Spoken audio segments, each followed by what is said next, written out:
Hello, everybody, and welcome back to another edition of the Stars and Stripes Cricket Podcast presented by Dream Cricket. I'm your host, Peter Della Penna, and this episode will be a special edition themed for the week of Veterans Day. And who better to bring on than Dune Nathaniel, who not only represented USA as part of the Under-19 squad that toured Sri Lanka for the 2006 Under-19 World Cup, but went on afterward to serve for a decade in the United States Air Force. So Dune is somebody I've known for quite a while now, and he's one of the most enthusiastic cricketers, not just playing the game, but following the fortunes of the national team and anything to do with cricket. Dune has got his finger on the pulse, and he's somebody who has a tremendous amount of pride in representing America, not just on the cricket field, but also in the military. And there's only a handful of players in the last few decades anyway that have had that dual distinction, so what better guest to have on for the week of Veterans Day than Dune Nathaniel?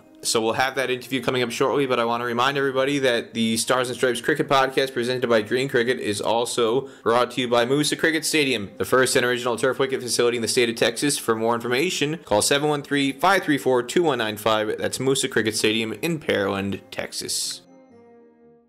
I am honored to be joined today by former USA Under-19 World Cup squad member from 2006, Dune Nathaniel. Dune, welcome to the show. Thank you. Thanks for having me, Peter. How you doing today? I'm doing much better than I'm talking to you, because I know, for people who don't know, you are one of the most passionate followers of the U.S. cricket, U.S. national team, and everything to do with playing cricket in America. You are still a very active player. You captained the Orlando Galaxy in the recently concluded first official season of the minor league cricket T20 franchise tournament. One of the people who's always got his finger on the pulse of what's going on, whether it's in Florida or anywhere else in the country. And I always appreciate getting a chance to interact with you for that reason, because I always say this about various people who I know who are the diehards. If we had 10,000 more of you, Dune, cricket would be going in the right direction in this country. Yeah, I appreciate that, man. I just love it, man. I love it. I know you do love it. So first off, most recently being part of the Orlando Galaxy, yes, you had a rough start to the season by not being able to be on the field. For people who aren't aware, you had COVID, so you had to miss the first 4 games of the season, but got back on the field and you captained the Galaxy. You had a quite interesting mix of players in and out of the squad over the course of the season.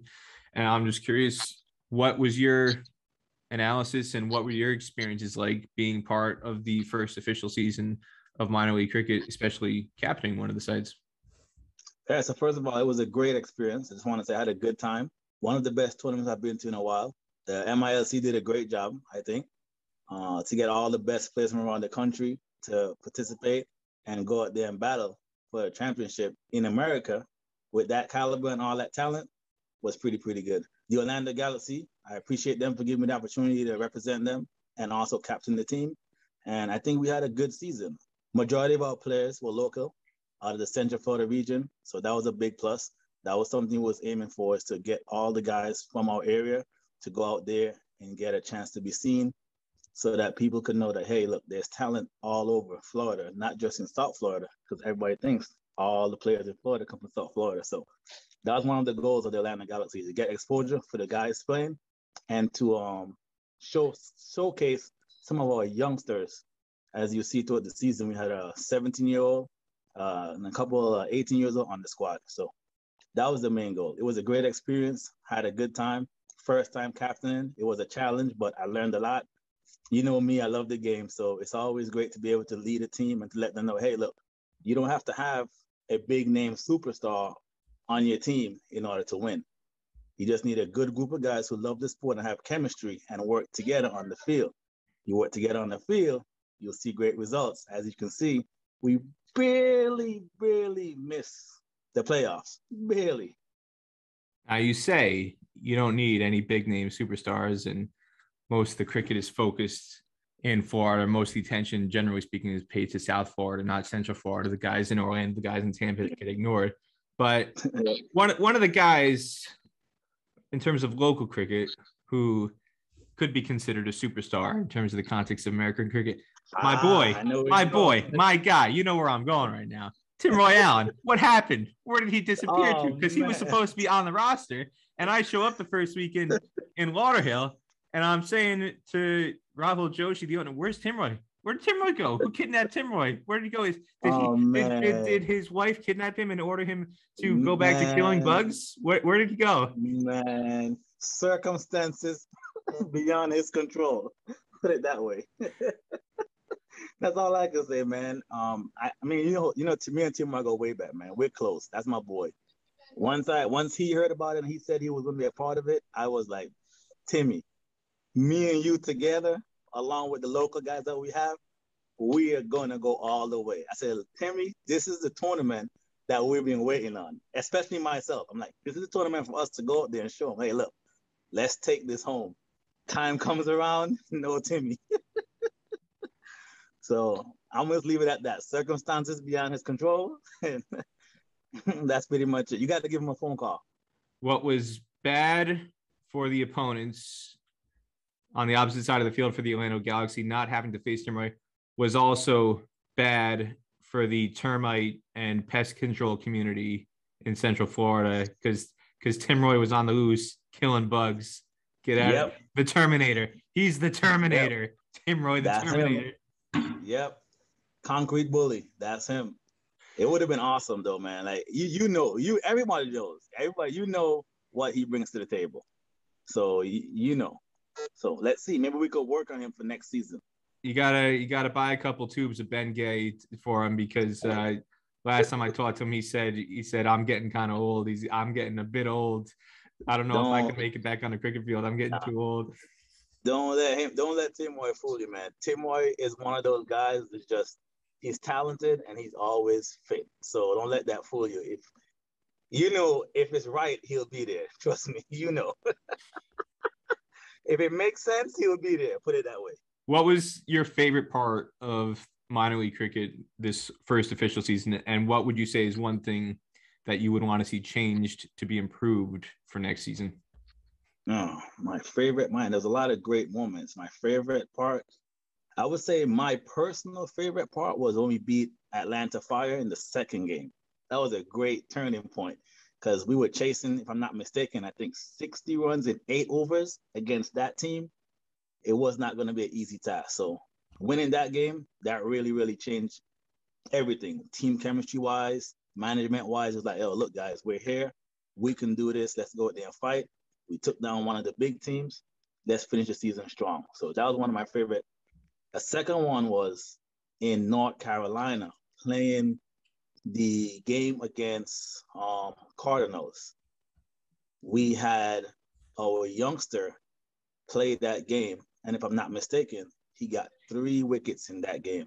That I was so happy. We lost the game very badly, but the fact that he had a chance to showcase his talents on that platform, that was one of my second greatest moments.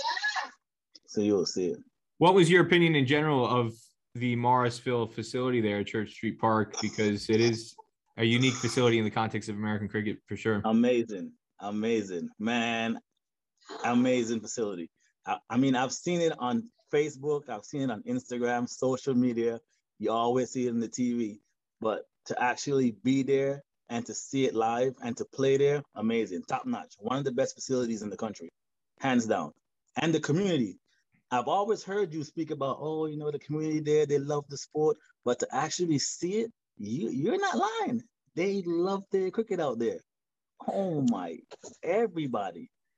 One of my favorite quotes I heard from a fan in the crowd during the finals weekend, it was the day of the final when the New Jersey Stallions played the Silicon Valley Strikers, and they had around 1,500 people there, maybe somewhere between 1,500 and 1,800. And they look good. It looks fantastic, whether it's in person or on TV, on the web stream, whatever. It's just a very special atmosphere. And one of the people who was there, who, like yourself, is a very avid follower of whether it's domestic cricket in the U.S. or the USA national team, I asked him, what do you think of this? And he was there the day before, and the day before the crowd was significantly smaller. It was still a good crowd for U.S. cricket standards, but it was smaller. But the final, it felt like the respect was there from the fans to make it feel like a special occasion, like a true final. And he said, what this guy said was, when I asked, what do you think of this? I was just leave it open ended. I don't want to put words in people's mouths. And he said, well, what do you mean? What do I think of this? I don't know what you want me to say. I said, well, say anything. And he says, it's special when I come here to a place like this. And he had never been there before this finals weekend. He said, coming here, it makes me feel good because for so long, when I'm at home following the U.S. national team or watching minor league cricket, whatever, I feel like if I'm on Twitter or if I'm on Facebook, I feel like I'm maybe one of 20 or 25 people who actually cares about cricket and the national team, because you see the pictures and you see the video from other grounds, and yeah, nobody shows up. It's very discouraging, and it's not what you envision. You envision every place to be like Morrisville, and unfortunately, the reality is not every place is like Morrisville. And he says, when I come here today, now I feel like I'm not one of 20 or 25 people on Facebook who just responding to everything. Now I feel like, oh my God, there are people around the country. There is a place like Morrisville that does exist in the flesh, on the ground. It's not some utopian vision that we have to dream about like 20 or 30 years from now. It's happening today.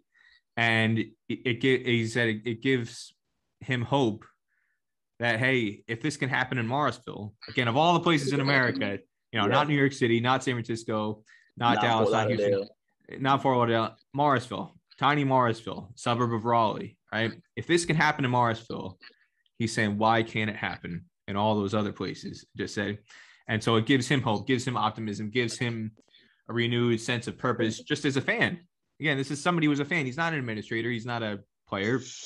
But when you're a fan, you want to feel like you're part of a community. You want to feel like you're part of something and connected to people who are all sharing the same vision and supporting the same team. And a lot of times people don't get that validation in the US. So to get that validation when you come to Morrisville, and it's so fascinating to hear you say that, again, from a player's perspective, you go to Lauderhill, you go to other places, nobody shows up. But you go to Morrisville, and you felt you experienced it yourself as a player, which is special. It was awesome. Like I said, man, even the hospitality was awesome. Man, lovely, man.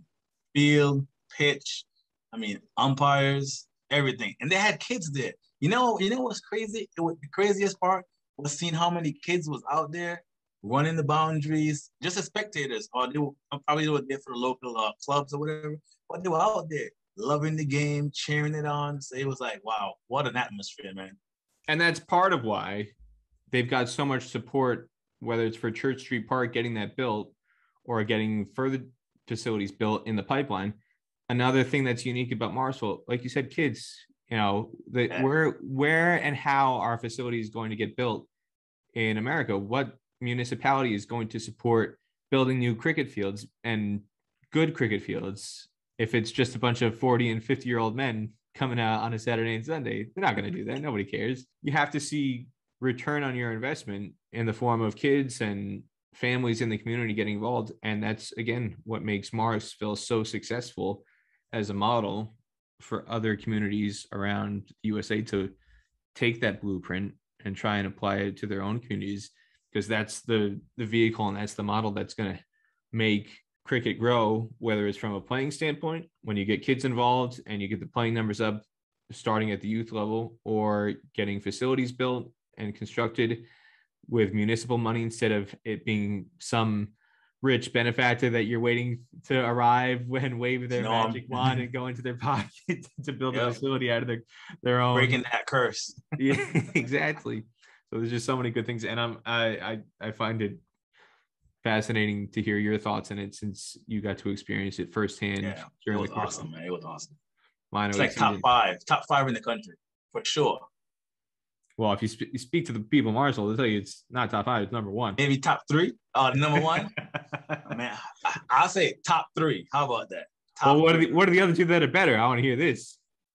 I'm not gonna say better, but top three. Three top facilities to me that I've played at.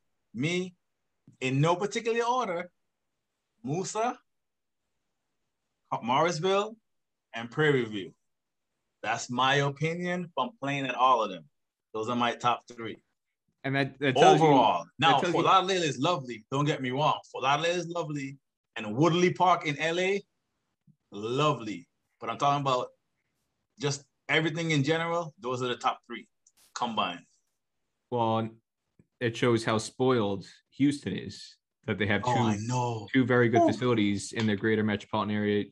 Moosa Stadium, which is in Imperial, south of downtown Houston, about half hour south of Houston. And then you've got Prairie View, which is about an hour west on the western suburbs. So Prairie View is different.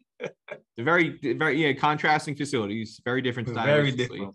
But they've both got very good things to offer, whether it's as players or anybody else who wants to get involved. And then you're putting some pressure on the people in Lauderhill, and you're putting some pressure on the people in Los Angeles. They got to step up their game. You can't be taking for granted. You can't just build a facility and take it for granted and think people are going to appreciate it. You got some competition now. Yeah, definitely. But you know what?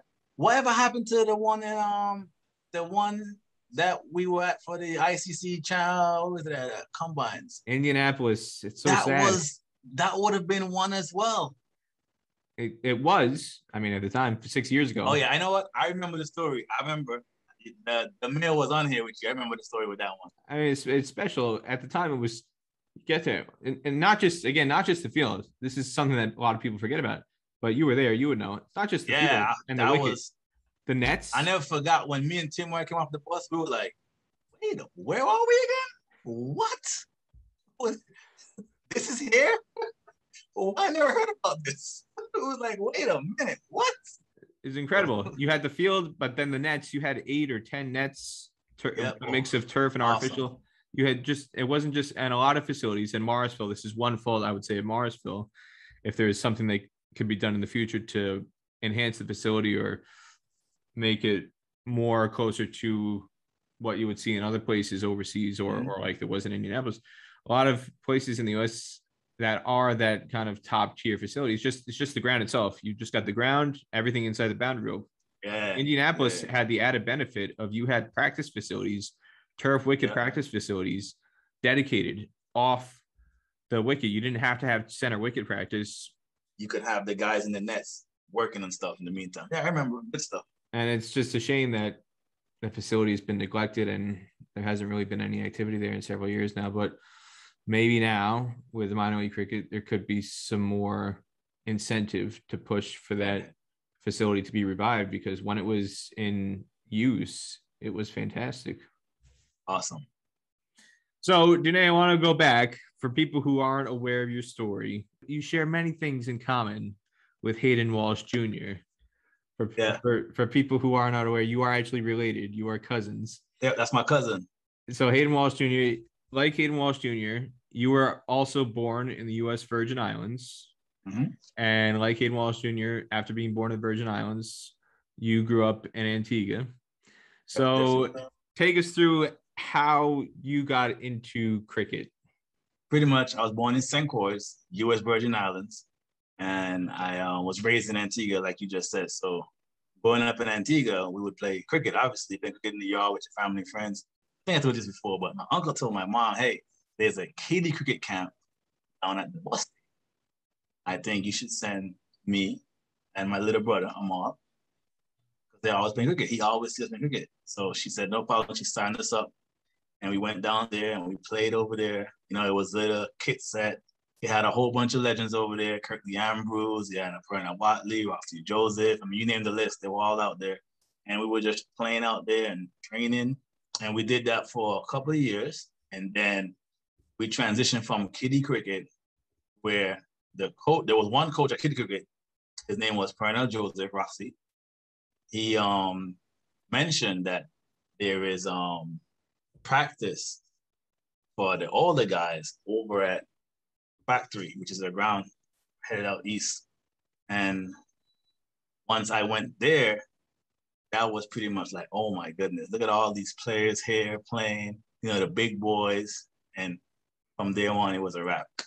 But it started with kiddie cricket down at the bus station and playing from there. Then I went to the camp up at the Factory ground.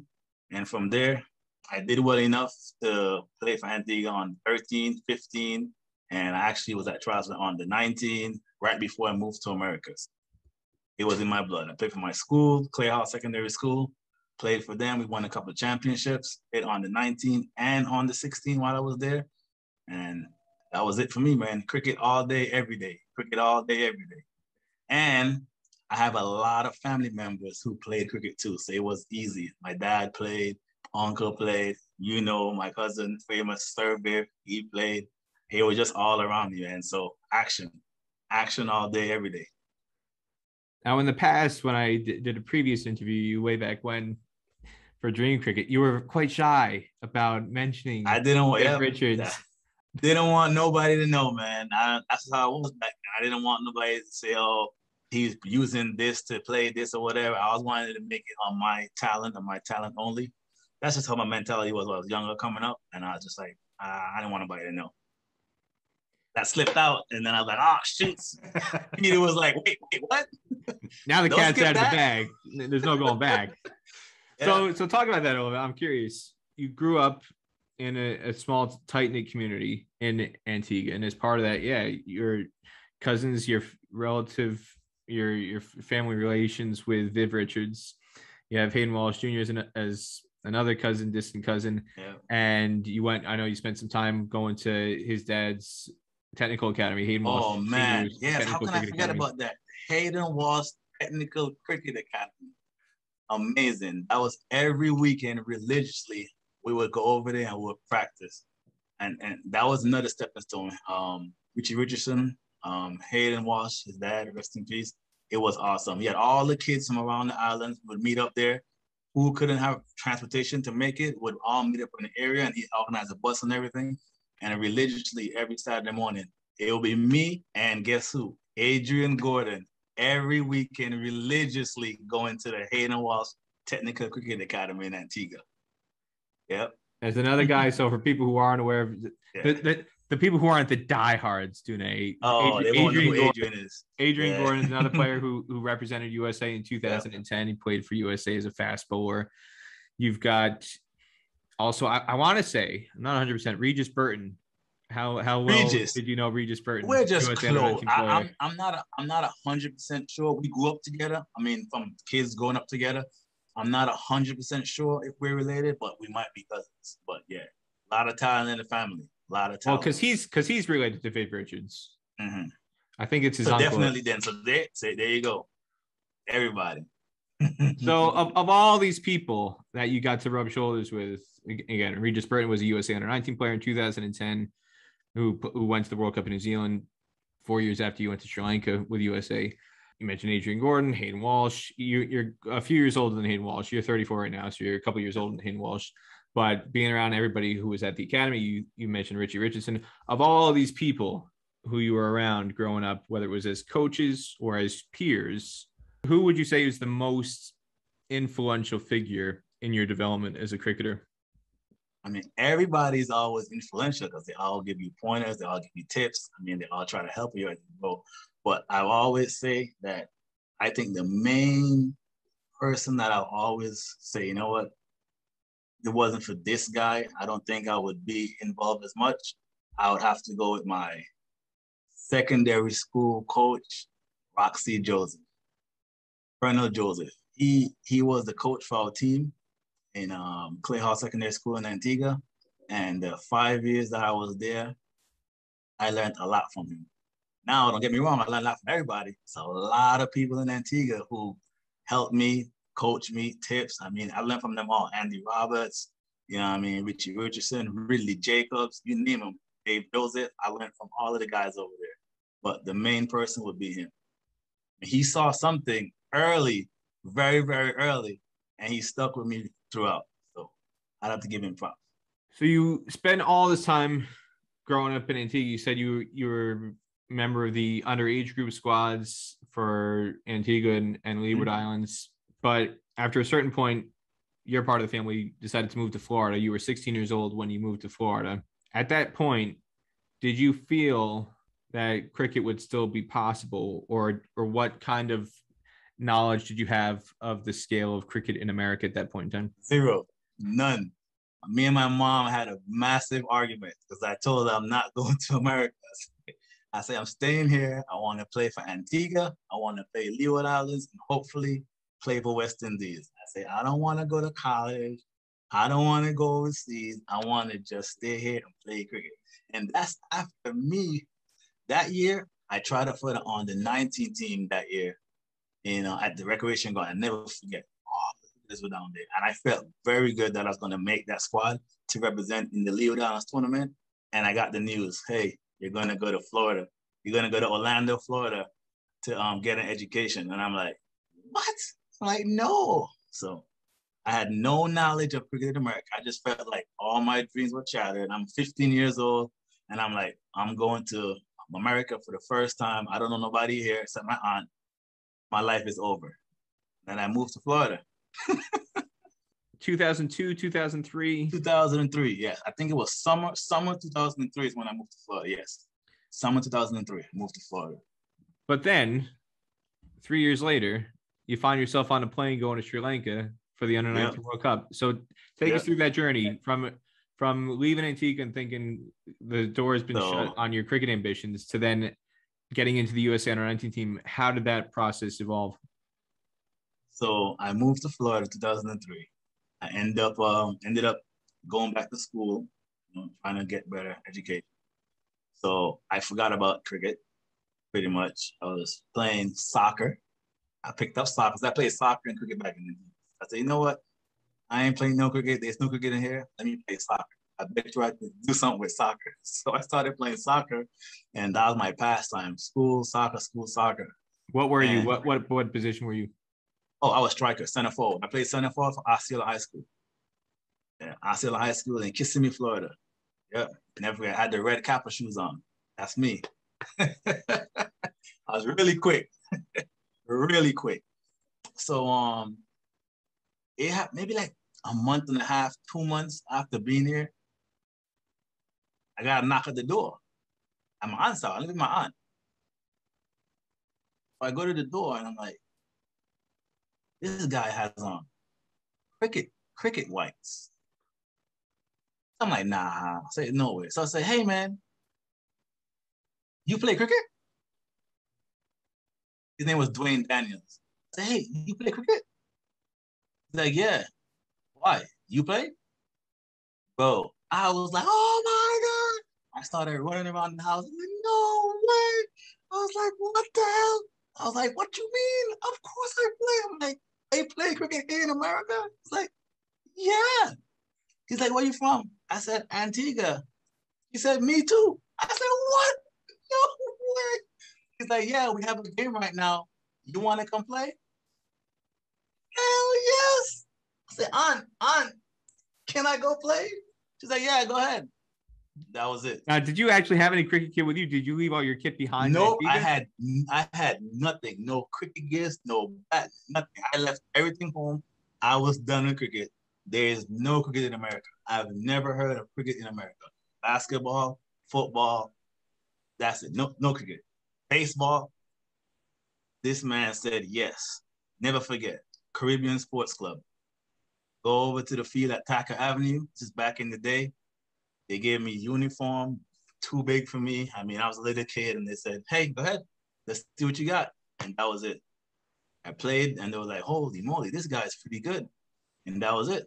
Played with them, and then I got picked up. The local guys like, oh, my goodness. You see the young player playing for Caribbean? You see the young player playing for Caribbean? And back then, I was a fast bowler. So I used to bowl really fast back then. So it's like, oh, my goodness. They have the one fast bowler that's bowling really quick, and he can bat. That was the story going around. And then eventually I got picked up for the Under-19 for the Southeast feature. That was it. Now, going into the Southeast region squad, were you aware that you could potentially represent USA? All I knew was, hey, man, they have an Under-19 team, and we want you to be part of it. And they selected me and Anil, it's another guy from Central Florida, Anil Diopasard, leg spinner. And they said, you guys are going to represent Florida in the Under-19 tournament. And I was like, wait a minute, what? They got more people playing? They got more kids playing? I was like, I only know me, Anil, his brother, James, and Michael. I don't know no other youngster around here playing. So when they said that, we went out there and it's like, oh my goodness, there's a whole bunch of other teams there. I mean, there's like 4 or 5 teams there. It's called regionals back then. You remember regionals? Yeah. I was like, wow, it's a lot of teams. We went out there.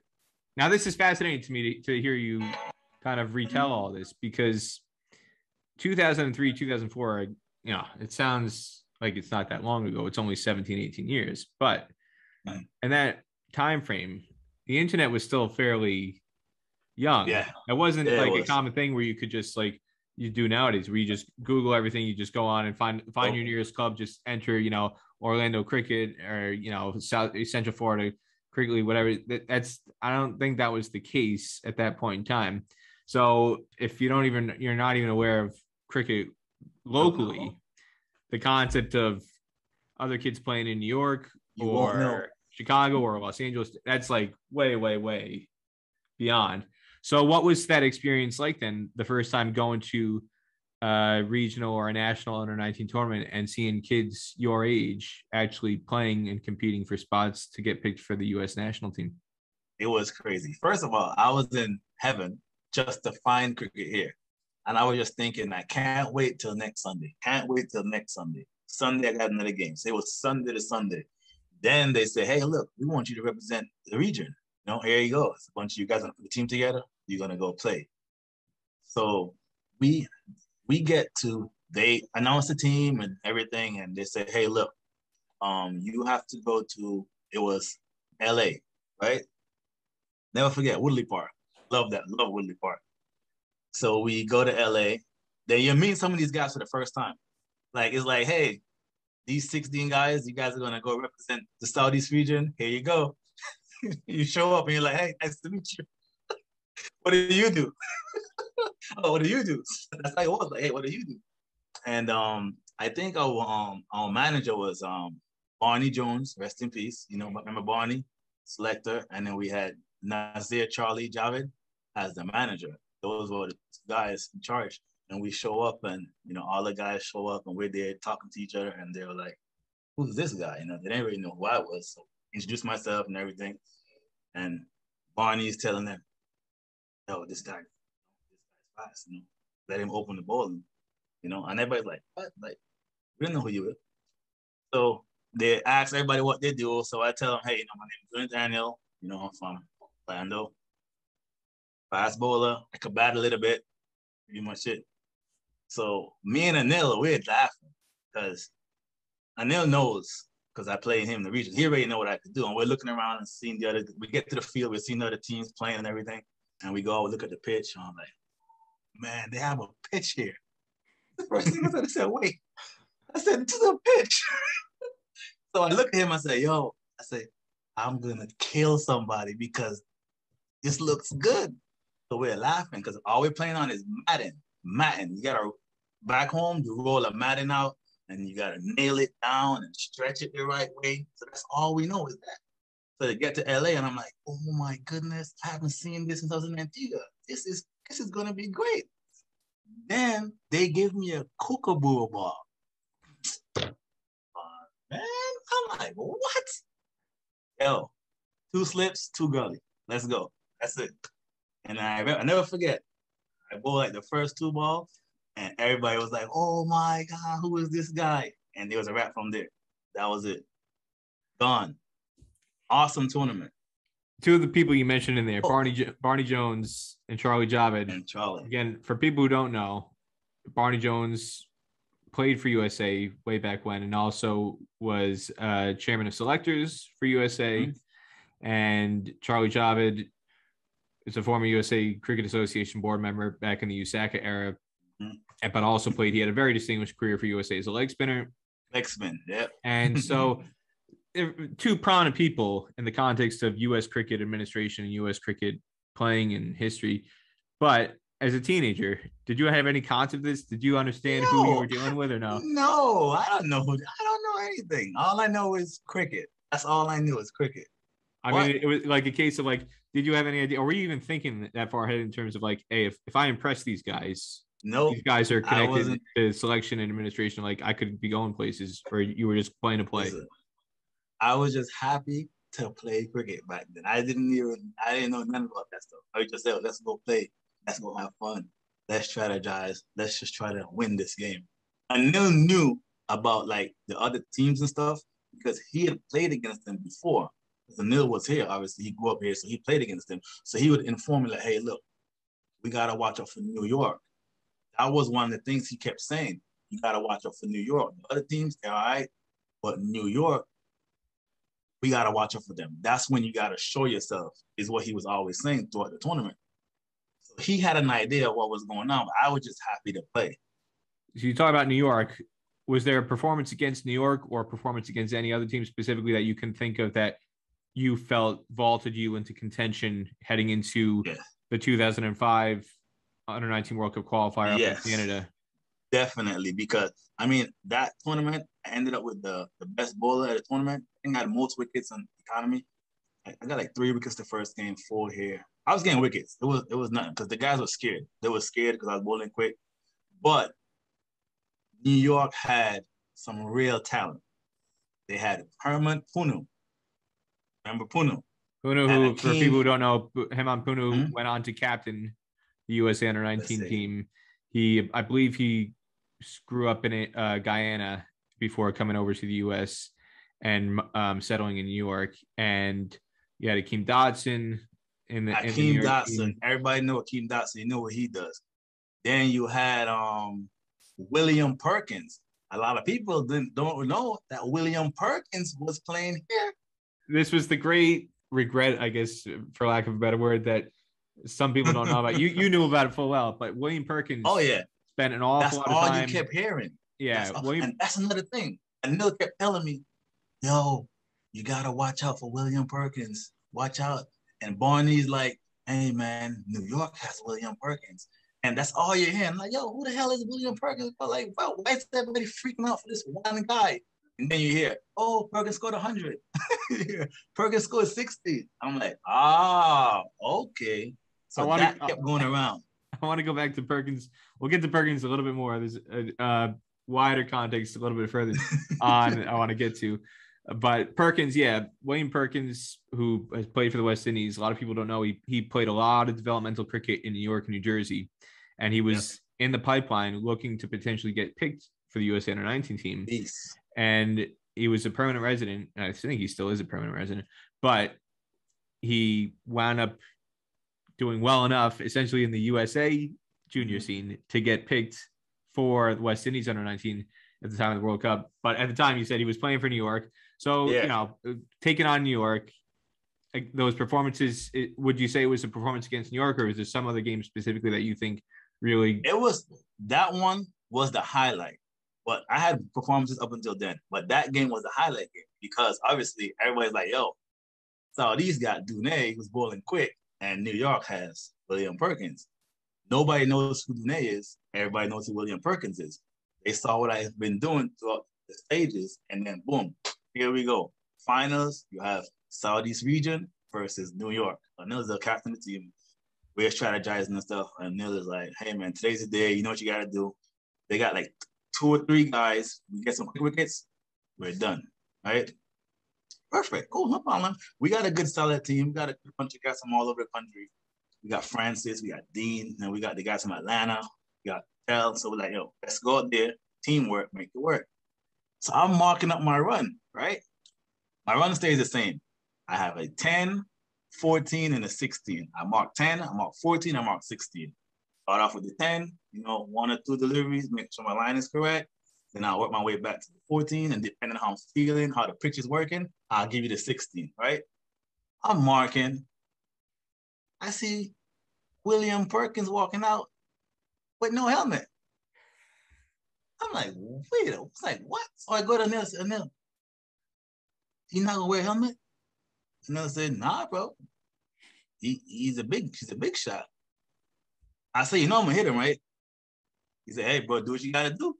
I said, all right. So I go to the umpire. I said, the batsman doesn't have a helmet on. Umpire said he doesn't have to wear a helmet. I said, all right, cool. Fine. I walk right back to the 16 mark. I'm skipping 10. I'm skipping 14 today. Because this guy is crazy. First ball, Peter, first ball I bowled. I put everything in that delivery. I hit him with a short one. And he jumped and he fell back on the ground. And I was like, I'm going to kill you today. Then he says, call for the helmet. You get the helmet. And I said, oh, smart. I'm thinking to myself, smart guy. Then I came back again and I hit him again and he chipped, got a 4. And back and forth, we battled throughout the game. I finally set him up, right? Edge to my boy, it slips. He dropped him. Yeah. And he went on and scored like, I think he scored like 30 something until later on, Brigid got him up. But when he dropped it, I was like, oh, he might have just dropped the championship. But yeah, that was how that went. And we ended up beating them in the end. I got like 4 or 5 wickets that game. I bowled 8 overs and Anil told me to come off. And I'm like, yo, dude, why are you going to take me off? Let me keep bowling. He's like, no, I'm going to save you because I'm going to need you in the end. We argued. I went off. Long story short, a couple of wickets fell. He gave me the ball at the end of the game and I got the tail enders out, ended it 4 wickets. But that was a great final because you're not really paying attention during the game because you're focusing on winning. And it's New York. They're the best team for a couple of years running up until then. But the best part about that, if you ask any of the guys who were there, was you had the national, it was the under 19 tournament going on along with the national men's tournament. So their game got done early. And New York senior team had won. So they all were around the boundary watching this game. You had Steve Messiah. I mean, you had all of them, Kong, everybody over there looking, Clay. And it's like, what an atmosphere that was at Woodley Park. So that was how that went. And after that tournament, obviously, you know what happened after they announced their squad. And you get picked for the USA Under-19 team. For people who not as familiar with U.S. cricket history, 2005 entering that tournament, you are not really going to be considered anything close to being a favorite because as recently as a few years earlier, USA had lost to Argentina in group play in the Under-19 qualifier. So to think of where USA is regarded nowadays as an Under-19 team and a men's team, where it's always neck and neck, head to head with Canada, it's a very intense rivalry. That wasn't the case heading into that 2005 qualifier. And as more evidence that typically what happens in these Under-19 tournaments in recent times, they save the USA versus Canada matchup until the final day of group play because they want to build up to it.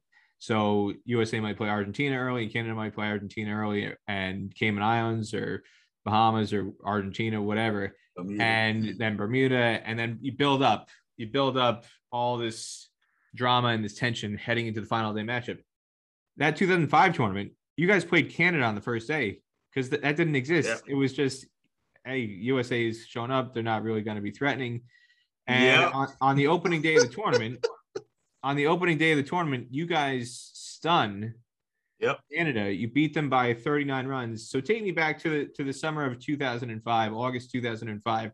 I've heard, and again, as an indication of kind of the state of affairs of USA cricket at the time, this was right around the time USA Cricket Association itself had been suspended or was about to be suspended because of poor administration and some issues to do with the men's team. There was a controversy in terms of how the men's national team had been selected for a tournament and a battle administratively between who had the authority to select the squad. And that was partially what triggered the first of the 3 USAC suspensions. So leading into it, there was some doubt whether the Under-19 teams would even be allowed to participate.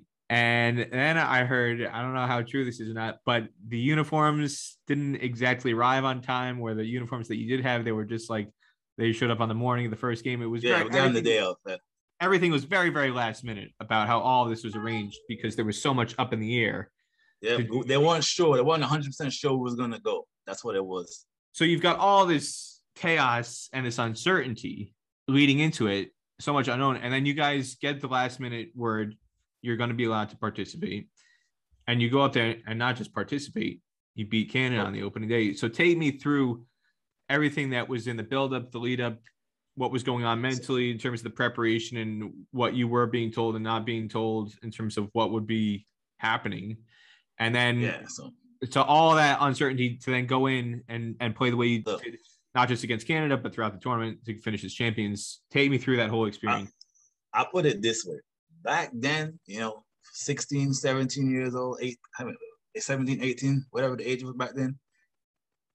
Me personally, I wasn't thinking about none of that. So I'm pretty sure the other guys, they weren't thinking about that. I think we were just so happy because remember they had a group of players that they picked, like an all-star list that they picked on the whole tournament. So when they announced the team after everything and said, hey, this is the team that's going to represent the USA on 19 in Canada, yes, it was last minute and stuff. All I cared about was like, wow, I got picked. So all I'm thinking in my mind is like, look, I got picked to represent the USA in this tournament in Canada. Yes, it's late. Yes, it's last minute. But back then, I'm not thinking about nothing else. Suspension, nothing. I'm just like, yo, I'm going to go play cricket. So once we got there, this was the kicker. They picked a very good team. Like, it was like Abhimanyu Rajab. It was like Punu, Dotson. I mean, I was like, wow, they literally picked the best players from the tournament. So when we get there, we all get together and we're like, oh my goodness, hey, what's up, man? Dude, you. It was like, oh man, yo, we are gonna kill. That's all we were thinking, yo, we're gonna kill. Because we have a good team. We had, what's his name again? We had Dominique Ordain from New York, quick bowler. You have myself, quick ball, opening bowling. You have Punu, and you have Anil. You have all these guys come together in Canada. We didn't even care who the opposition was. We just wanted to get up there and go on the field and play. And that's what we did. Canada thought they was going to have a walk over because they were the kings all over, but they didn't expect to lose to us, especially like that. But we went out there to kill, pretty much. After battling it out in LA, we went out there to kill. And we shot them. We stunned them. You did by 39 runs. USA scored 246 in 50 overs. I think we went undefeated. We went undefeated that tournament. Went undefeated, yeah. You started off 246 against Canada, and you bowled them out for 207. Your friend, your boy, Anil Deal Prasad took 3 for 44 to help lead USA in the field. You took 1 for 26. You opened with the new ball. One of the other guys you didn't mention, who was significant in victory, was man of the match, Ravi Timbawala. Ravi, I know it. Ravi Timbawala, the opening batsman. Yo, man, Ravi's a talent, man. Ravi's a talent.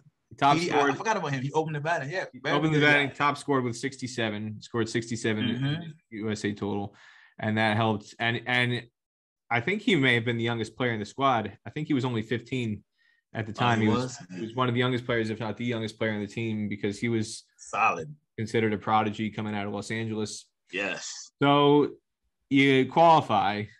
What was the build-up to the World Cup and going off to Sri Lanka like? So just like the Canada, once we realized what we did, because we didn't know what we do.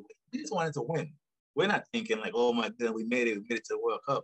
After you won the whole tournament, they start saying, oh my goodness, you guys are going to the World Cup. You qualified, you beat Canada. So it's starting to sink in. I'm like, wait a minute, we're going to the Under-19 World Cup?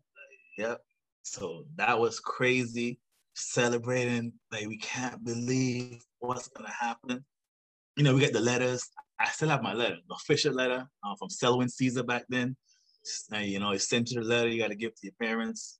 Your son has been selected to represent USA in the 2006 Under-19 World Cup. So we're all excited. We're all happy to go. And then they announced the group. I never forget when they announced the group and we're like, yeah, let's go. We're ready. They're like, I think the headline was USA face baptism of fire. It was something weird like that. The headline was I'm like, what? And then you look into the group and you're like, really? They randomly got us with Australia, West Indies, and South Africa. I was like, how is it? We're like, how did they select this? Like, what? It was like, oh, Jesus.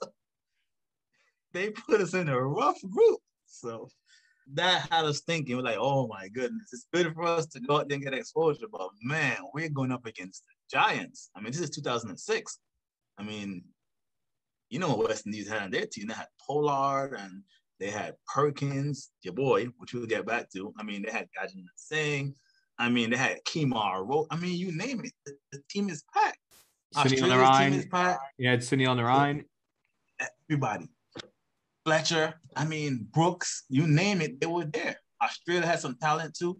Today's episode of the Stars and Stripes Cricket Podcast, presented by Dream Cricket, is also sponsored by Moosa Cricket Stadium, the first and original turf wicket facility in the state of Texas, and now one of the premier venues for the minor league cricket T20 franchise tournament. Located at 5515 McKeever Road in Pearland, 5 miles off the Bailey Road exit from State Route 288, and a half hour south of downtown Houston, Moosa Cricket Stadium includes fully enclosed locker rooms and change rooms, plus shower facilities after a day's play, as well as outdoor nets for all your training needs. For more information, call 713-534-2195. That's Moosa Cricket Stadium in Pearland, Texas. We'll start with the West Indies team. So top to bottom, looking at the scorecard right now for the USA. Oh, boy. So USA against West Indies. USA lost that game by 87 runs. West Indies made 302 for 7. So Perkins opened the batting. William Perkins opened the batting. Went on to play Perkins 140. A couple of matches at senior level for the West Indies. Scored 133 in that innings. Gajendra Singh, Jason Muhammad. Squad was captained by Leon Johnson. Then you had, like you said, Kyron Pollard, Shamar Brooks. You had Kemar Rowe, Sunil Narine. So there's an awful lot of talent there. They scored 302. USA actually made quite a good fight of it. Now USA was bowled out for 215, but at one stage, Punu and Dotson, they were going. They had a 88 run partnership. The USA was 2 for 141 for 2 at one point, chasing that total, and they looked like there was a chance that they could track it down. Punu, captain, scored 65 of 52 balls. But going back to the first innings, now I've spoken to people who are a part of this tour, and they say the match was lost in the first innings specifically by your boy Anil Dio Prasad, because you had Dominic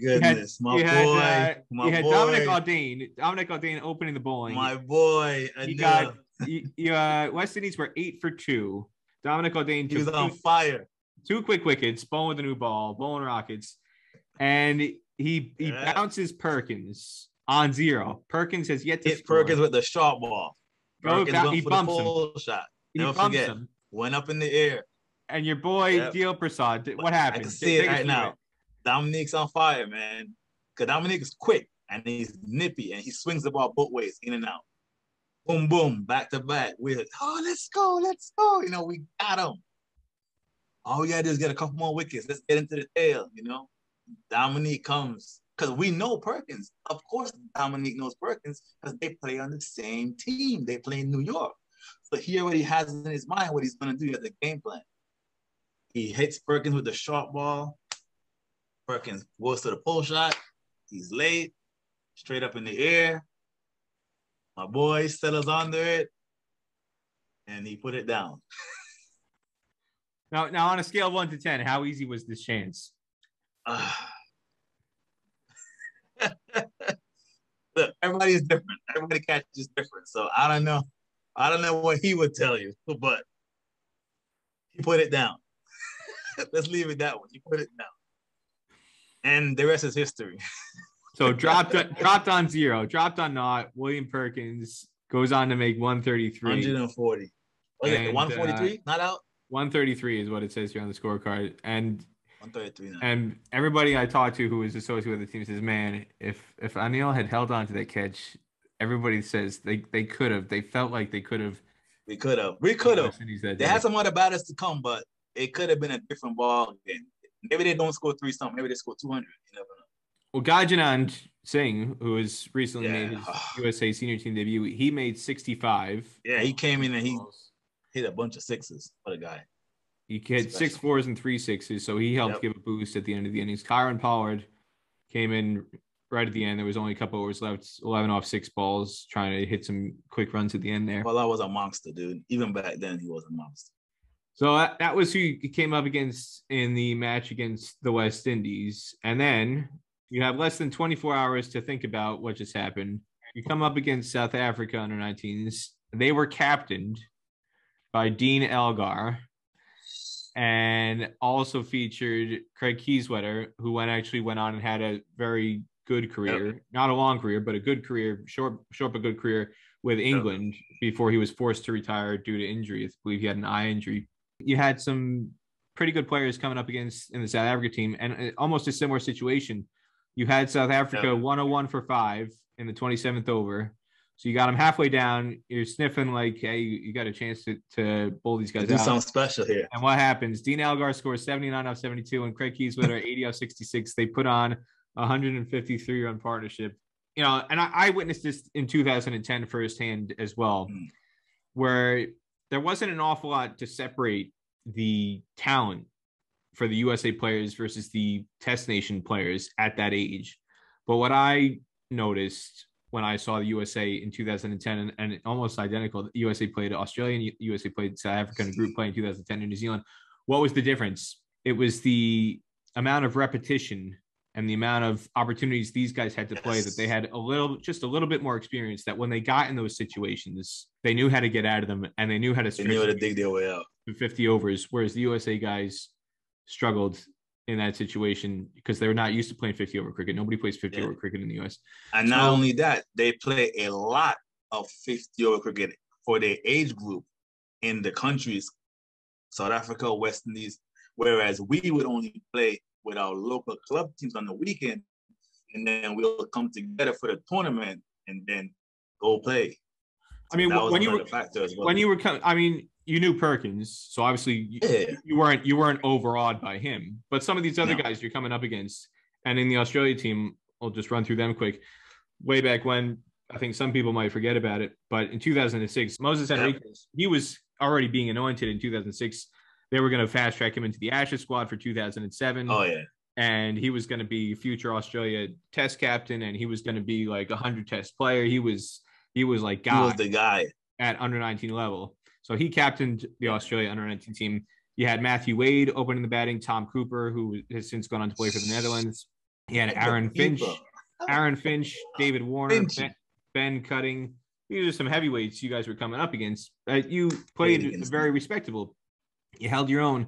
Yep. What of all these things and all these teams and players you came up against, if you had to pick one thing that you felt prevented you from winning those key moments and being able to push on and try and get a victory, what do you think was the number one thing you guys were lacking? Just practice. To me, it's gonna fall back to practice. Like, I would say practice and structure, I would think would have been the main thing. I personally think if we had 2-3 months of preparation before that tournament, I'm not saying we beat those teams, but I'm saying it's a lot closer than what it was. Did you feel overawed at all against, like I say, not Perkins, but when you hear about Moses Henriques and Warner and some of these other guys, did you feel like, oh my God, like I can't believe I'm playing Australia? Or did you feel like you were on the same par with them? Once we got there, we weren't, it's on the 19th. We're not thinking about none of these guys. We don't know them. It's just we're going to a tournament, we're going to perform and try to play. In all of our minds, you could ask any one of the guys from on the 19th, we were going there to win. Like, we were like, yo, this is a chance for us to show them, like, yo, what we could do. We were going there to win. We wanted to beat West Indies. We wanted to beat South Africa. We wanted to beat Australia. Yes, it wasn't going to be easy, but all we were thinking is, hey, let's get up there and win. Remember, these guys, now looking back, you're like, oh, my goodness, what a spot. But back then, we're all young. You know, we're all trying to make a name for ourselves. So it's not like, oh, my goodness, we're facing Australia. We got to watch out for this guy, watch out for that guy. You understand where I'm coming from? It was more, hey, man, we're playing Australia. You know what Australia's senior team is. You know what their level of cricket is, all the way down to the roots. Let's try and put up a good fight. But what I'm saying is, if we had an opportunity to, because back then, I'm pretty sure before they came to the World Cup in Sri Lanka, they probably had months of training. Like you were saying, Henriques was supposed to be fast track. He probably had months of playing first class and all that stuff. You got a bunch of guys who got to go to school. And after school, some got to go to work, and then they play once a week. So we didn't have a chance to do a lot of practice and prepare for it, as well as the other teams, the other test playing countries, whereas they have cricket from the bottom all the way up. That's what I think. In the plate competition, you played against New Zealand, So in the losers bracket, for people who don't understand what the play competition is, Mm-hmm. everybody's guaranteed to play the same number of games, win or lose, in the Under 19 World Cup. But if you're in the top 2 of your group, you go into the winners bracket. Bottom 2 of your group, you go into the losers bracket, which is the play competition. Well, I almost had them. You had against New Zealand, you're playing against Todd Astle, Martin Guptill, Tim Southey, Colin Monroe. Listen to the names. And then going back even to the warm-up games against Bangladesh, Tamim Iqbal scores a century against USA in a warm-up game. Never forget that. They were captained by, he scored 104 not out of 64 balls. They were captained by Mushfiqur Rahim. You had Shakib Al-Hassan in the team. These teams are stacked. Is there one player, now you said you'll never forget that innings, but is there one player you came up against in those games, whether it was the warm-up games, the unofficial games before the start, or the tournament itself, that coming up on the opposite side of the field, you felt, regardless of what you might have heard reputation-wise being said in whatever media before the tournament, is there one player you came up against, you saw them on the field, taking them on the opposite side, where you thought, oh my God, this guy's going to be the next superstar in world cricket? And there was a couple players. It wasn't only one. But I can tell you, Tamin was one for sure. That was a shocker. That was a warm-up game. So what he did to us in that warm-up game, we were like, man, we're in the big leagues. I mean, he went off. He went off. If I could recall, he probably scored 100 and maybe 40 or less deliveries, if I'm not mistaken. I mean, it was a crazy innings against Bangladesh. He stood out to me. A guy that a lot of people don't talk about is the South African opening pace bowler. I for sure thought that he was going to be the next big thing. He was the fastest in the tournament. Craig Alexander, who played an awful lot of franchise cricket. Man, they had a fast bowler. He was quick. I was like, yeah, he's the next one. I mean, I think they had us 3 wickets down for no runs in that game. With the new ball, he got Suman Bari out, Golden Duck, Akeem Dotson out, Golden Duck. Akeem, that's the guy. First two balls of the match, bowled and bowled, yes. Suman Bari and Akeem Dotson, and then he had Hemant Bunu out for Duck as well in his next over. So listen to this game, right? This is crazy, right? About that game. We're going out to bat. We have the speech. Let's go out there. Bat all the overs. You know the speech. Bat all the overs. Put up a good total. That's always the speech. Bat all 50 overs. Give yourself a chance to win the game, right? All right, cool. No problem. Cool. 1, 2, 3, USA. Let's go. You know, we supporting our guys and cheering. And walking back to the seat because you got to go upstairs. Like, one guy out. I'm like, oh man, that's crazy. What happened? Sit down. The next ball. I'm like, no, dude, this is not happening. And we lose 3 wickets. And this guy is bowling quick. He's flying. So we lose. I think we lose Dotson. We lose. You were 3 for 1. The first 3 wickets fell in the first 13 balls. It was first 2 balls of the match. Suman Bari, Akeem Dotson bowled by Alexander, and then his first ball of his next over in the third, he got Hemant Bunu LBW. Yeah, that dude was flying. Never seen that kind of pace. Now remember, I was bowling quick. Dominique was bowling quick, so all guys had a chance to bat against us, but that guy was bowling another level of quick. Looking around the dressing room and say, "Yo, coach." Coach was Larry Gomes. I said, "Coach, let me go. Let me go, coach." He's like, "What?" I was like, "Let me go, man. I'm good. I know. Let me go play." Because I mean, obviously he's bowling fast. So the coach was like, "All right, then cool. Go ahead. You know, stand up and bat. Dig deep, do your thing." And I'm coming from Antigua where, man, fast bowling is fast bowling. That's all you get in Antigua is fast bowling. So I wasn't really worried about the fast bowling. I go in and I tell the other guy who was batting, I say, yo, all we got to do is just stick around for a couple of overs. And then when they bring on the other bowlers, we'll try to do something, try to make a respectable total. And that guy, Alexander, he bowled the first ball to me short, let it go. And he ran down in the face, said a few words, and I'm like, man, come on, man. I'm like, come on, man, go bowl, man. You ain't even bowling that fast, man. Relax, man, So I forgot who was batting with, man. I forgot. He says, hey, man, don't do that, man. Don't get him mad. I said, man, relax, man. It's okay. I said, look, let's just tap out of the overs and we'll get out of this. And I took him on.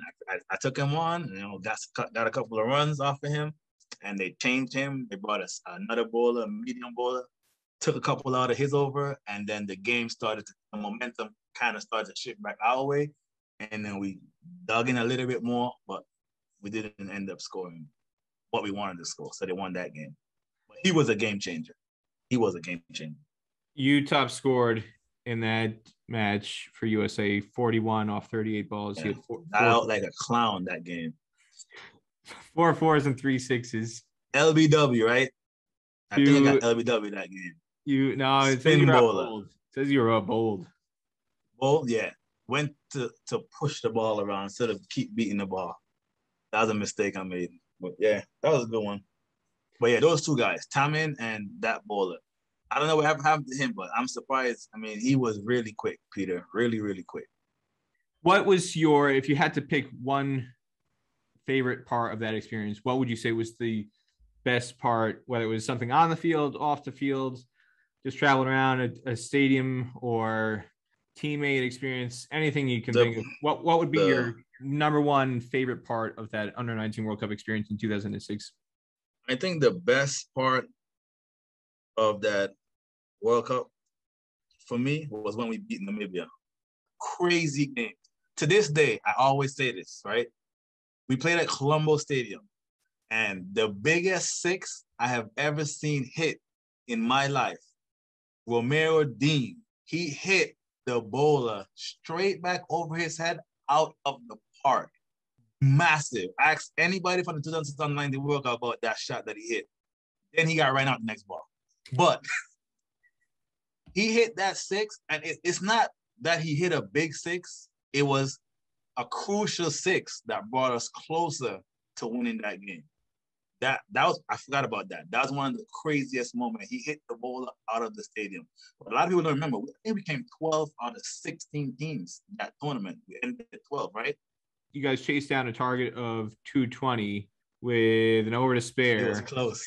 And you won by 2 wickets. So like you said, Romero Dean hits the 6 and gets out next ball. It was Dominic O'Dane and Abhimanyu. Yeah, they had a mix-up. they got USA over the line. That victory. So and just looking at the scorecard again. I know what you're gonna say. Well, no, for you opened the batting. You scored 19 opening batting, 2 4s and a 6. But bigger picture, and this is kind of transitioning to the next topic. The talent on the team. You mentioned Timbawala, mentioned Dotson. A couple of guys we haven't mentioned. Nisarg Patel and Mrunal Patel. Nisarg Patel currently USA national team player. He's been a good all-rounder for USA in the last 2 years, especially effective as a left-arm spinner, but he also, until Stephen Taylor broke the record, Nisarg had the fastest 50 by a USA player in ODIs that he achieved in Nepal in February 2020. So the point is, there are some quality players, guys who represented the senior team. Robbie Timbawala represented the senior team. Akeem Dotson, a longtime senior team player. Mrunal Patel, Nisarg Patel, Abhimanyu Raja all made it to the senior team. So there's 5 guys just in that lineup card who all made it to the USA senior team down the road. But yet, some of those guys, it took an awful long time. And the suspensions that USACA had were part of it. Yep. But there's a lot of other factors that were involved. What, if anything, in particular, I know there's a lot of things, but if there's one thing in particular that you could think of that you felt held you guys back from developing quicker or developing to the same caliber of player that guys in test nations who played for all these teams, like, ran down the list of all the names that were in these under-19 squads for South Africa, Australia, West Indies, Bangladesh, who went on to have incredible senior team careers. Yeah. You guys didn't have that. Even within the associate level, you guys did not have the same caliber of senior team career necessarily as the guys from the corresponding countries did. If there's one thing you could pinpoint as to why you guys didn't develop in the way that these players in other countries do, from your own experiences, what do you think happened that held you guys back? For me, it's going to fall back to the same thing that, we all know, it falls back to structure. There was no structure in place for when we came back. That sums it up well for me, because if you look back at it, once we came back from the Under-19 World Cup, if I'm not mistaken, USACA got suspended. So with that suspension, there is no cricket. After the under-19 World Cup, we placed 12th. We came back home. Good job, guys. You did what you could do. Then that's it. No more cricket. Cricket's done. I have nothing else to look forward to. Whereas I'm pretty sure the other guys, when they get back, they get to fall back to their local club team. They get to go back to their state, county, and continue playing, continue training. Those who are still young enough, go back and start training for the next World Cup to represent the team if they can. And the other guys are looking forward to expanding the career and making it a full-blown job being a professional cricketer. Whereas our guys were like, hey, great job, you went to the World Cup, but guess what? You just got suspended, so you're on your own. So I would put it on the structure and probably the organization. You transitioned with that lack of opportunity, that lack of structure. One of the things I want to get to next is what you were led to in your professional career. You wound up enlisting in the Air Force. Yep. And joined the military. Joined the military. But before we get to that, there was one more unofficial tour that you took part of. You went to India.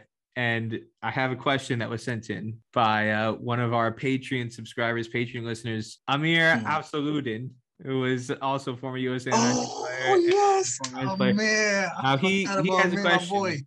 He has a question he sent in, notified me. You were on tour, this unofficial tour with him to India. And he says you're the first player he's ever seen who managed to go through an entire tour surviving only on ice cream. And he wants to know, how did you have the stamina and the six-sitting tower and the energy to play day in, day out when all you ate on the entire tour was ice cream?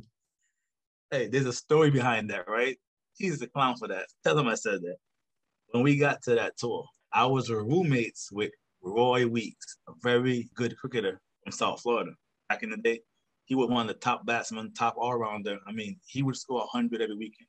He was my roommate. As soon as we get there, you get welcome to India, you get the flowers, you get the greeting, and they have a banquet set up for us to go and celebrate.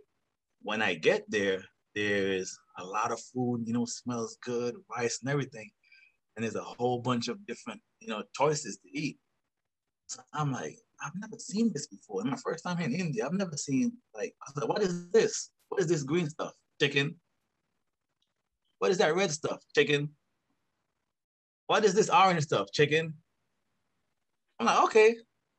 I guess they make the chicken different, So I was like, you know what? I'm just gonna have, some ice cream and relax and chill, Roy's like, come on, man, you in a new country for your first time. You gotta experience the culture. He grabs everything. He's eating and having a good time. And then it didn't sit too well with him. He had a rough night. So that's the reason why I was like, you know what? I'm good. I'm gonna stick to the ice cream. But it wasn't just ice cream. I had a rice and barbecue, but I left the other stuff for him. So that's why he probably asked that question, because of that. I didn't want to go through Roy's experience because he was out with the sweats because of that. I almost forgot about that. Yeah, that was a good tour, man. Man, that's a good question. Now he's bringing back memories. We had a good time on that tour. This was in 2007, September 2007. You went to India on that tour for the Modern Java Cup. Then around that time, you enlisted in the military. You joined the Air Force. So again, the lack of options cricket-wise, professionally, or even amateur-wise, with USAC under suspension, the prospects are looking bleak. Yeah, because there was nothing. What made you join the military? So I always wanted to be a professional cricketer. That was my goal back then. And I thought it was over for my dream when I moved to Florida. I was like, there was my dream. I can't go to West Indies no more. I'm done. Then I found cricket in Florida. Then I went to on 19 World Cups. I'm like, yo, there's a shot for me to present the USA, probably go to the next level.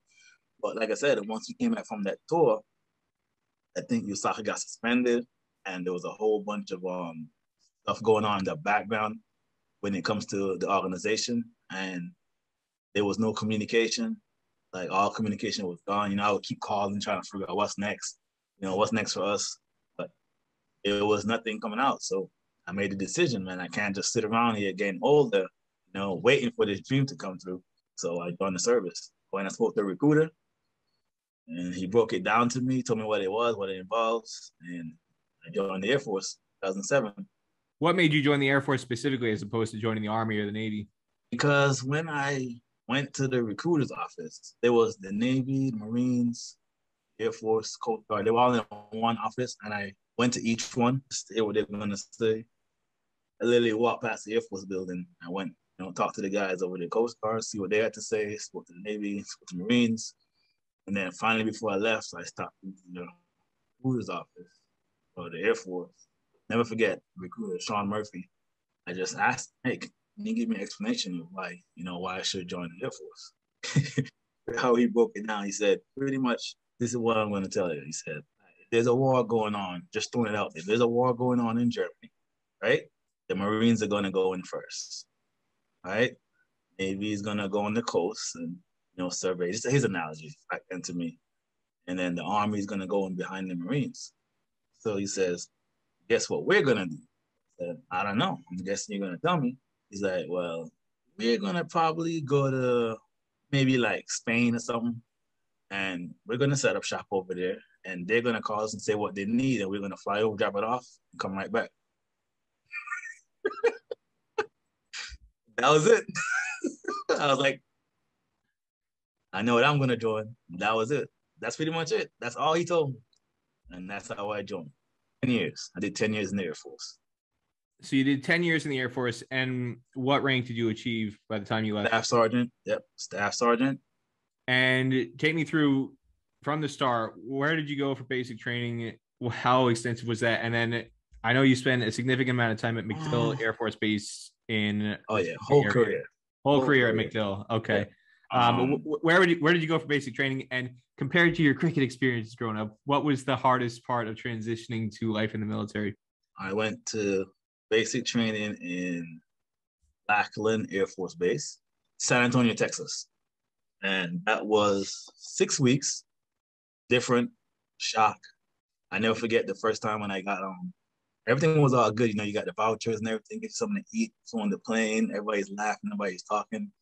And I never forget when we landed in San Antonio, we're all happy and stuff, and they were going. Then walking out of the terminal, you just hear yelling. I'm like, what? Get to the terminal, like, sit down here. I'm like, holy moly, what did I sign up for? Really? Straight out of the airport? And then you get on the bus, and we pull up to the gate at Lackland Air Force Base, and the guy on the bus says, take a look at the gate, because that's the last time you're going to see it, 6 weeks. Well, and I was like, I probably shouldn't have done this. But we go through, and I mean, it was good. It was learning experience. I mean, learn a lot about leadership, teamwork, learn about history of the military, history of the Air Force. Training was good. I mean, I wasn't worried about the training because obviously I was playing cricket, playing sports, I'm athletic. So the running and all that stuff didn't faze me, to push and all that stuff. But just learning about military leadership, military structure, that was probably the main thing that I would take away from the Air Force. Love it, man. Lovely, lovely memories, a lot of experience. And I got to travel all over the world. That was good. But after Shepherd, after Lackland, I went to Shepherd to run my job, another base in Texas. And I was there for a couple months, November to January. And this is the craziest part, right? So I'm done with cricket and everything because I'm like, yo, I'm not going to get picked. I'm not going to get a chance to represent USA because they got suspended. So I picked my locations. I picked England, hoping that I could go there and play cricket. I picked the 2 bases in England, a couple of the overseas bases, Japan and stuff, hoping that, hey man, maybe if I get to England, I could play cricket, show the guys what I could do, and I get Tampa. Yep. So that's how that went. Came to Tampa, Florida, and that was it. I stayed here ever since. Now you talk about, I was trying to pick England. I was hoping that if I could get selected and stationed in England, I could continue with cricket. It was a thought in my head. But you were able to continue playing cricket. Yes, because cricket. I got Tampa, and Tampa is an hour and 20 minutes from Orlando. So it's like, shoot, let's do it. But from talking to one of your superiors for one of the stories that did in you way back when. The impression I got was that they were quite supportive. There's this stereotype and this connotation that people sometimes have about cricket, and that, oh, it's Americans don't understand it and they're not willing to support it really. But from the people I spoke to who were involved in the military when you were still in the service, they seemed to be quite not only understanding, but very supportive of it. Yeah. So what was your relationship like with your fellow officers, and whether it was superiors or subordinates or people who were in the same rank as you during your military career, how they approached you and how they interacted with you when they became aware of not just your interest in cricket and your love and passion for playing cricket, but the fact that not only were you representing USA in the military, but you had represented USA on the field of play in a World Cup. They were cool. I mean, they always knew that I was talented, but when they found out that I played cricket, because I would play flag football. I mean, I'm always into sports, no matter what it is. I'm finding sport I'm gonna play. I played basketball on the base team. I played soccer for the base team. I played flag football on base. It was like, man, Nate's an athlete, man. He's a beast, you know? And then I didn't really talk much about cricket, but then once they found out that, hey, man, I play cricket because I was, hey, I got to go to a tournament here. They're like, cricket? Who plays cricket? What? And then I got to explain it to them. They didn't know what it was. And I did. And they were cool. They're like, man, show me. So I have to show them what it was, show them on TV. I'll take a bat to work, take a ball to work. Show me how you hit this. What do you do? So they were just all interested in to learn what it was about. It was the same for all the shops that I worked in the Air Force. Everybody was just interested. Yo, what? For real? You pay what? What is that? So I spent a lot of time telling them what it was. And like you said, they were supportive. They were behind me. They wanted to see me do well. Dune, how close were you to getting a cricket ground built at MacDill Air Force Base? I was not that close. But I was close to organizing a tennis ball game in the middle of the field, the track field. I was close to organizing one of those, but we didn't get enough people to go out there. But it was cool, though. I played in the gym, though. I took the tennis ball and stuff, and I showed them in the gym one day, and they were having a field day, but that was the closest I got. What was your favorite part of being in the military? Too many favorite parts, man. I think deploying was one of my favorites. Both deployments, one to Kyrgyzstan and one to Qatar, was probably my favorite moments in the military. The fact that I deployed to another part of the world that I didn't even know existed, coming from St. Croix, Antigua to Florida, and then boom, here you go. You're going to go deploy to another country for 8-9 months. A little scary, but very interesting. I had fun on both deployments. I'll go with those two. If you had to pick which was more, not necessarily fun, but which one was a more meaningful or profound experience for you in terms of the deployments you got to have overseas compared to the places you got to visit on your cricket journey overseas, which one was more meaningful to you? You know what? I love cricket. Cricket took me all over the world, but my deployment to Qatar was an awesome experience. My deployment to Qatar, while I was over there, USA was playing a tournament not too far from me. And I remember I would have conversations with them like, yo, come on, man, you guys go win this. I thought all the guys and stuff. And I was like, man, I'm so close. What if I could get a ride to go watch a game?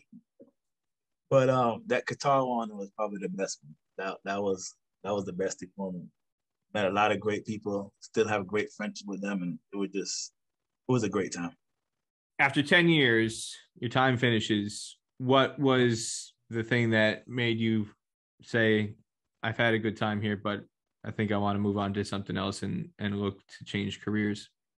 Put it this way, I deployed a lot. I mean, I would have wanted to do 20 years and make it a career and retire at 20, but I deployed a couple of times, and my son was getting a little bit older. He wasn't a baby no more, and I just felt like I needed to spend a little bit more time with him and not be gone so long. So ultimately, I made a decision to move on. Let me ask you this. So there's an awful lot of stuff that's been happening, obviously, in the last year and a half around America, the racial tensions after the murder of George Floyd and everything that's come out of that and the Black Lives Matter movement. As somebody who played for USA and served in the military, two very, very prestigious things in terms of representing the country and very, very symbolic patriotically. Now, fast forward to recent times and what's going on in the country.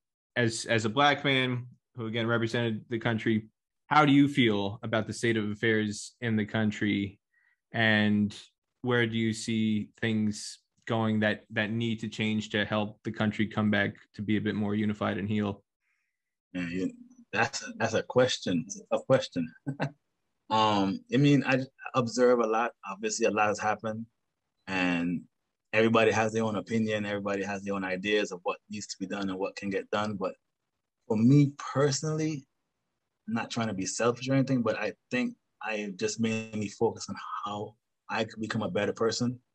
You know, how I could work on myself to do right and do what's best for me and my family. You know, I'm coming from. That's mainly my focus. Just doing the right things, trying to be a good role model for my son, and try to take care of my family and set them up for the long run, especially my son. That's my main focus. So I mainly just try to take it one day at a time. Obviously, go to work, do what I need to do to take care of the family, and establish a foundation that I can leave a legacy for my son. I mean, a lot is going on, even with the COVID and all that stuff. And like you said, the George Floyd and all that stuff. But I just try to focus on what I can control.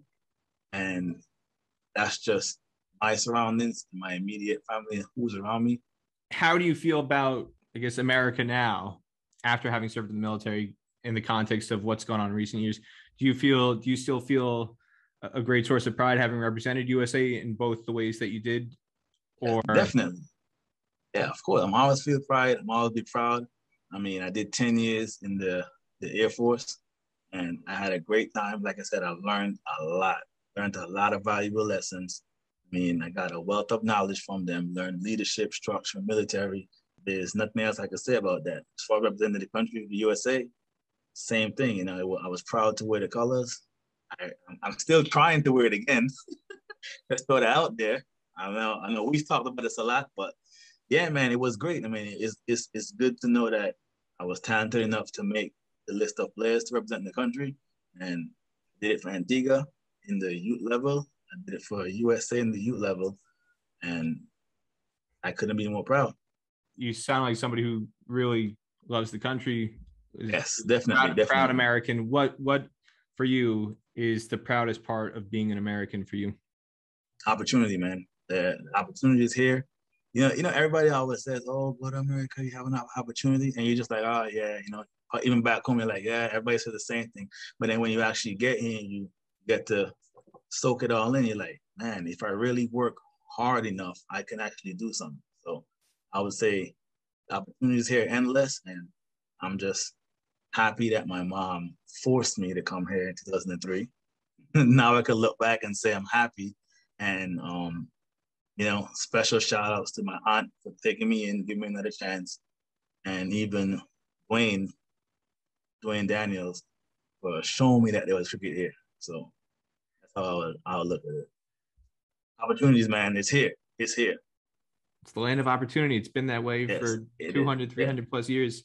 I find this fascinating hearing you say this, because my experience is traveling around the world. Mm-hmm.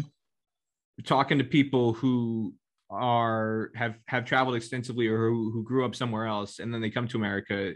Their outlook at times is very, very different compared to people who grew up in America. And it just fascinates me. And I'm just curious whether it's having grown up in Antigua, or the deployments you had overseas and the opportunities you got to see how people live in other parts of the world. What kind of impact did that have in terms of your appreciation for being an American?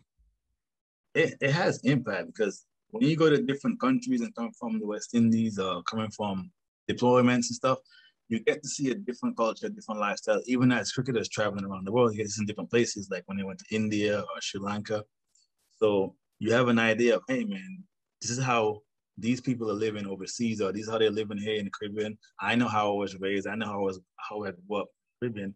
So then when you're here in America now and you have a chance to do something, like, man, maybe what I'm able to accomplish here, I wouldn't be able to accomplish if I was back home or, you know what I mean, some people don't have the chance or the opportunity to come over here to try to make a name for themselves, take advantage of it. They only know, you know, what they have in their culture. So it just lets you see the world. I mean, not just, oh, I'm here, but I got a chance to see different culture, different people. Now, when I go back home, I know, hey, man, just got to work harder, give 100%, because you just never know if you were here where you could have been. Make sense? Perfect sense. Land of opportunity, like you said, exactly. The ability to just, hey, if you got a will, there's a way, and definitely. No better place to make it happen anywhere in the world than in America, for sure. Multiple ways. You've shown that.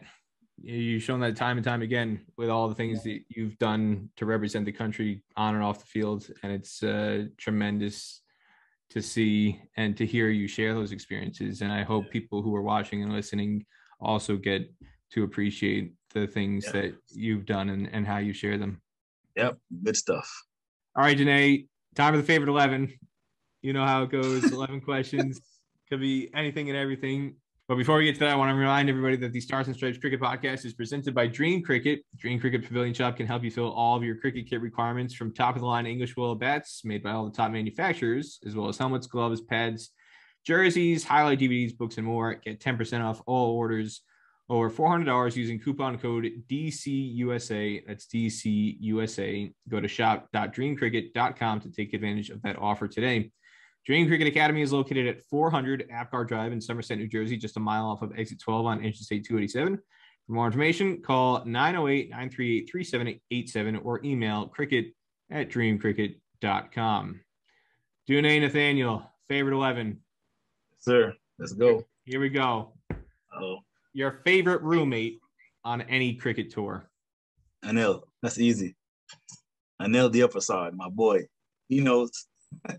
You forgive him for that drop off William Perkins? Yes, definitely. Harkening back, I forgive it in the same time it happened. Going back to the conversation about Amir Absoluddin, question number 2. What is your favorite kind of ice cream? Vanilla. What do you ask that question? Vanilla.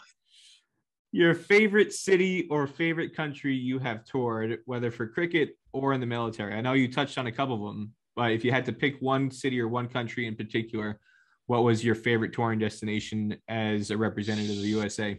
I'll go with India. I toured India twice. Shout out to Kuram and Ashok for giving us the opportunity to tour, but I toured India twice, and that was probably one of my best experiences on tour representing the country.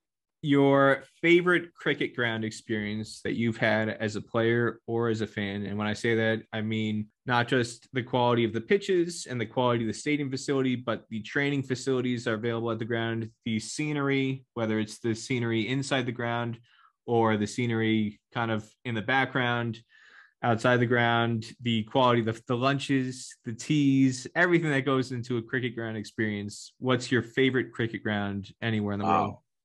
Can I pick 2? We'll see what the 2. We'll see what the 2 are, and then I might have to throw up a tiebreaker. So in my experiences as playing, my favorite cricket ground, I'd have to go with Antigua Recreation Ground. Yes, scored a 50 there against a touring English team way back when it was still functioning. So that's number 1, Antigua Recreation Ground, and then I don't remember the name of this stadium, but we played in India. It was in Hyderabad. There's a big stadium. It has statues up front with some tennis players and stuff. If I'm not mistaken, those were the 2. Yeah, I'd have to go with that one. Antigua Recreation Ground. A lot of history of that ground, man. So I hold that one right here. I hold that one right there. And that gotta get that name to you, man, of that stadium we played. We toured there before the Under-19 World Cup. We made a tour to India before going to Sri Lanka, and we played a night game in that facility. Crazy. The amount of people that was there for us playing on the Under-19 team was ridiculous. Your favorite cricketer of all time?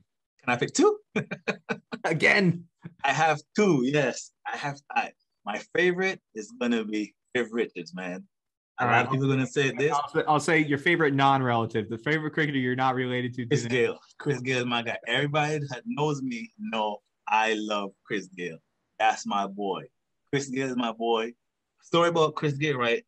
When I was playing with the Hayden Walsh Technical Cricket Academy, the West Indies team was training, and Hayden's dad had us mingle with them, and we were allowed to bowl and play with them.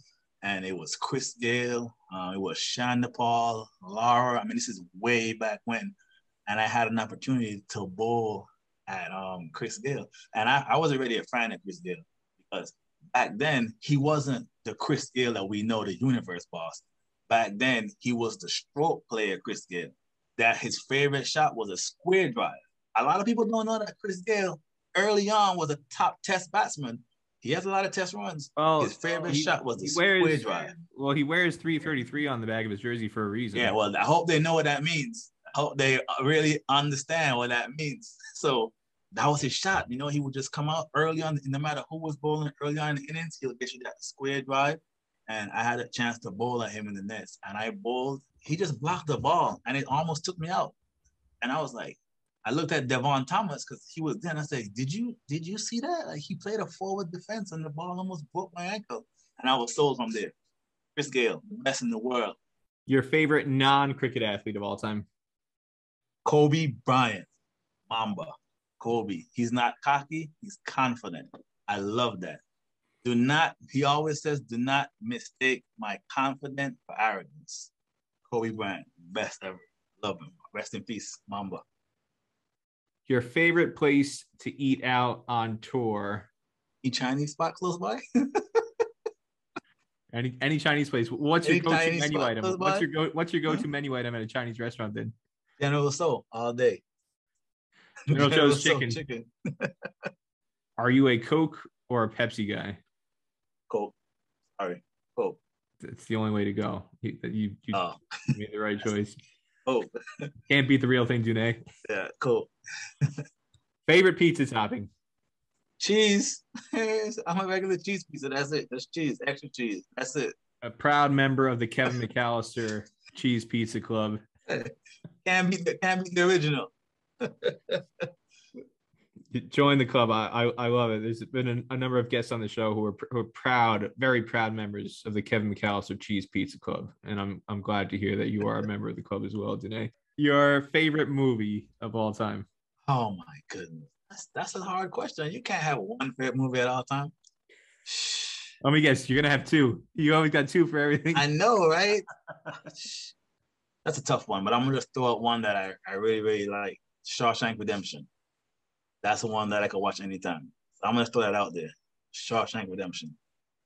Titanic came second, but I don't want to go on down that boat.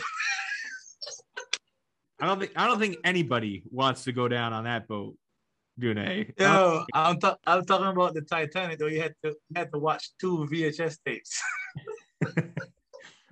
You're dating yourself. You're only 34, but you talk like you're a 60-year-old man talking about my bad. Putting the VHS into two Shawshank Redemption. Let's stick with that one. Now, Shawshank Redemption. Shawshank was long, but not long enough where you needed to stick in the Yeah, not that long. We had to take this out, put the other one in and pop it in. Oh, you had to rewind to your favorite part.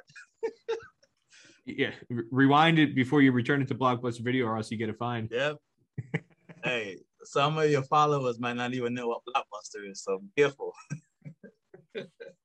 Last question. Your favorite show to binge watch, whether it's Netflix, Amazon Prime, Hulu, DVD box set, what's your go-to show that when you're stuck with nowhere to be and no place to go, you can watch it for hours and hours at a time? Power series. I'm into the Power series, and I can watch that anytime, anywhere. From the original one all the way down to what's on right now. Now, where is that? Oh, that's Amazon Prime Stars. It's a show directed by 50 Cent. So that one I can watch anywhere. You got Power, you got Raising Kanan, a whole bunch of series back to back. So I'll stick with that. Power. Final answer. Dune Nathaniel, thank you so much for coming on the Stars and Stripes Cricket Podcast. I'll give you the final word. Anything you want to say or you want people to know about you and your love affair with cricket that they don't already know about you? I mean, I'm pretty sure everybody know. I mean, I love cricket. Ain't no ifs, ands about it. All I do is talk cricket, play cricket. I'm still active. Y'all didn't know, but I can watch the minor league tapes. At the end of the day, man, I just want to see the country go forward with cricket. I want to see the youngsters coming up, give it 100%. They have a better opportunity now than we had back in the day. It wasn't as much opportunity as it is today. So if you guys are watching out there, give it 100%, especially with the minor league. And hopefully USA can, have a bright future moving forward. A lot of talent here. So let's see what happens. But other than that, shout out to Dwayne. Like I said, Dwayne Daniels, he played a vital part in Dune Nathaniel playing cricket here. Shout out to Ashok Patel. He doesn't get a lot of mention, but he actually took us on a tour in Trinidad before we went to the World Cup. So he doesn't get a lot of kudos, but congrats to him. Thank you to him. And Kuam Saeed, he was a big part of it as well. And shout out to the Orlando Galaxy. Can't forget, gotta shout out the Orlando Galaxy for giving me the opportunity to captain the Galaxy in the inaugural season. And we shocked a lot of people. And we came second place. We had a goal to make the playoffs. And we'll be back next year. And we're gonna go all the way. Rahul Joshi, thank you for trusting me, and Kunal, and staff and management. Minor league. Watch out for us next year. That's pretty much it, man, Peter. I can't wait to see it happen. I think not just yourself, but a lot of people are looking forward to minor league cricket franchise competition continuing next year. So people will definitely be keeping an eye out for Orlando Galaxy and you as part of that Orlando Galaxy team. So thank you again, Janae Nathaniel, for coming on the Stars and Stripes Cricket Podcast. Really appreciate it. Yeah, thanks for having me, boss. So from representing USA in Sri Lanka at the 2006 Under-19 World Cup, to representing America in the United States military as part of the Air Force, to now playing minor league cricket for the Orlando Galaxy, Janae Nathaniel, he is one of the most well-traveled and experienced cricketers and people you'll come across anywhere in the United States cricket community. So thanks to Dune for coming on the show, and thank you to all of our servicemen and women in the armed forces, whether that's the Air Force like Dune, the Army, the Navy, the Marines, Coast Guard, anybody who's representing America. We thank you for your service. That's it for this week's edition of the Stars and Stripes Cricket Podcast. I'm Peter Della Penna, reminding everybody, God bless America and God bless American cricket.